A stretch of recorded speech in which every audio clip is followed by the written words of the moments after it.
Why, hello there.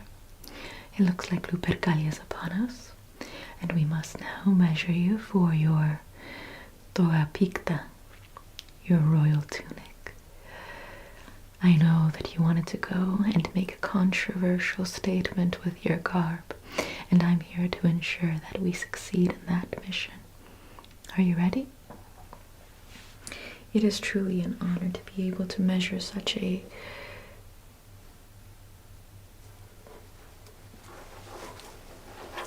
noble man as yourself. Your accomplishments, your victories, who could ever truly capture their significances? Now, if you wouldn't mind, please take a deep breath in for me. Good. And out.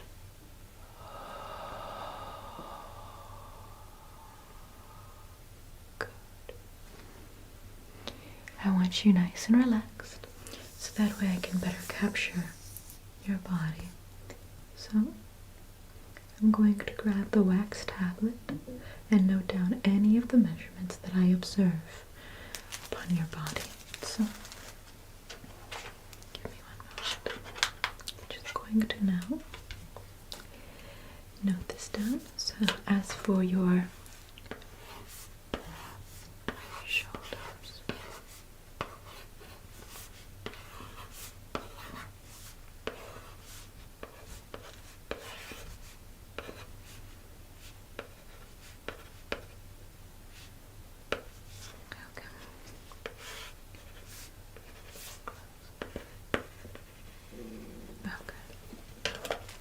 and now I'm going to be measuring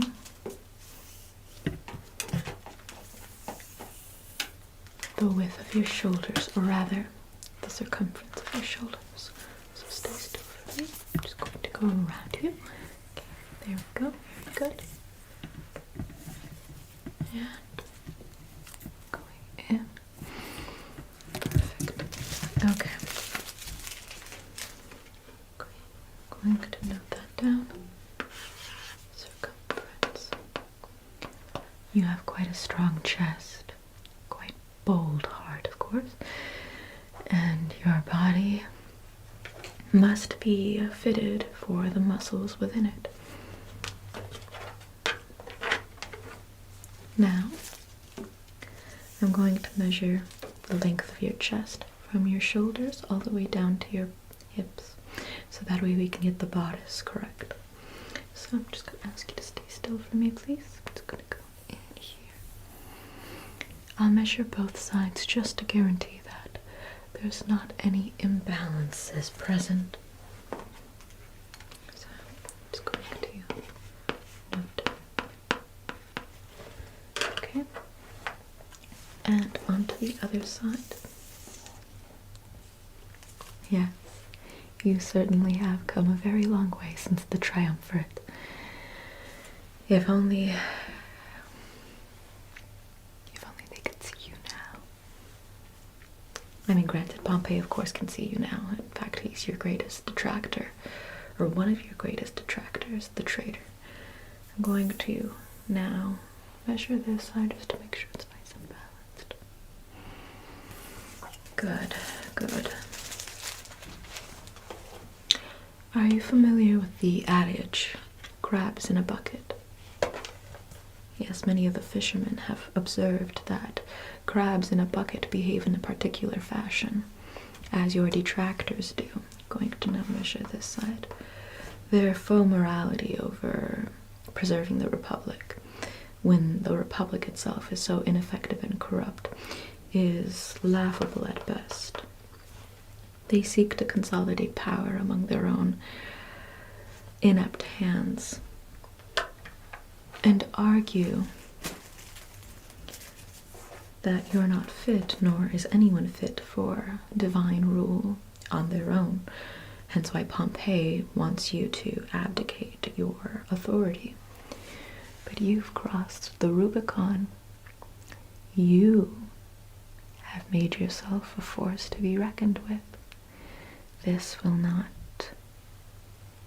rest well with your detractors, of course, but with the public, your shows of strength, I'm going to measure around your hips now, is legendary, especially with the way that you rule with the divine right of kings, although that's not necessarily what you technically are, now is it? Yes, of course, the Romans are terrified of having a king, but the only system of government that can really fill the spirit of a man is that of a king. Someone to really admire. Someone to really admire. I'm going to add the measurements for your hips. There we go. Of course, they're far more narrow than your chest.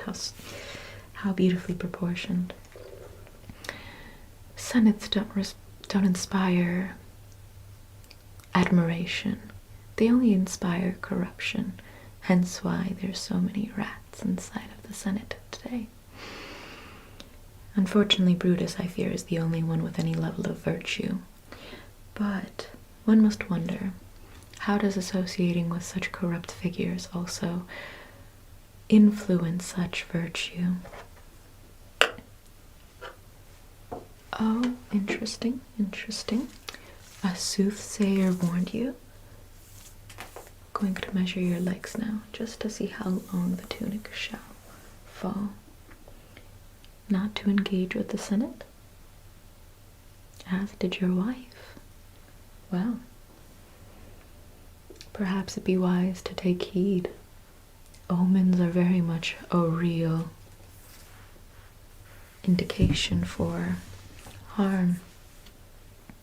Okay, I'm going to note down that length.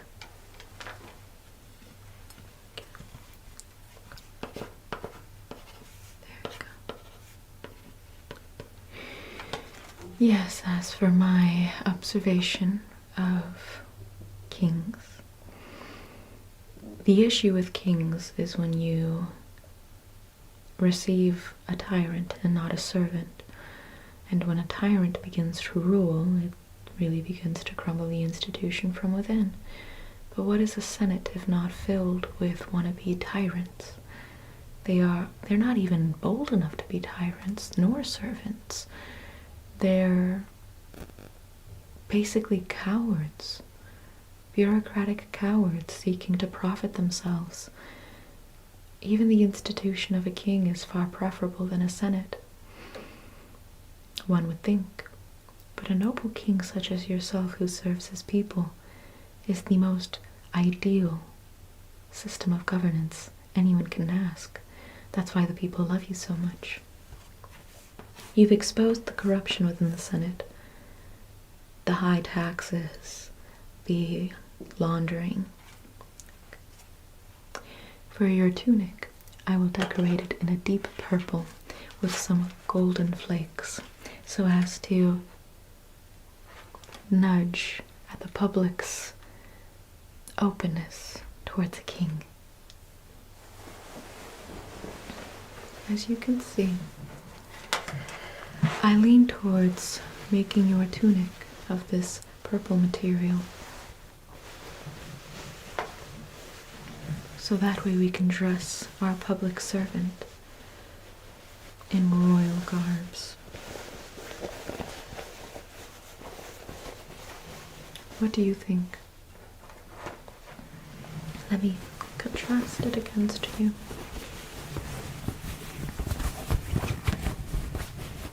Yes, I do believe that this will really bring out your kingly presence. It'll make you far more eye-grabbing, as if you weren't already so worthy of everyone's attention. That being said, I would once again caution you when it comes to the Senate. Although, of course, it is composed of cowards, a group of cowards do feel incredibly bold, especially when they feel like their last little grasp on arbitrary power is loosening. they might, when backed into a corner, be like crabs in a bucket and yank you down and potentially eat you alive. That's what the fishermen observed in the crabs in the bucket. That when one crab has the tenacity and ability to crawl out of their unfortunate circumstances, the other crabs begin to yank the crab down. But what do I know? I am nothing more than a woman. I will be measuring your head for your crown, and of course you don't have to don it, but Anthony will be offering it to you during the festival, so it'll be a most intriguing spectacle. Come, let us prepare your crown.